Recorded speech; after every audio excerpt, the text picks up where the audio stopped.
আসসালামু আলাইকুম। মুমিন ব্যক্তি যারা আল্লাহর প্রতি পরিপূর্ণভাবে বিশ্বাসী, তারা অধিকাংশ সময় চুপ করে থাকে, অনর্থক কোনো কথাই বলেন না।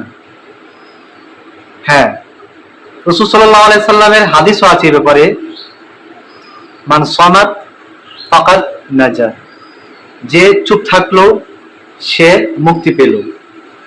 এছাড়া কোরআন কারিমেও বেশি কথা না বলার জন্য মুমিনদের যে গুণ, এই গুণটিও অভিহিত করেছেন আল্লাহ তাআলা।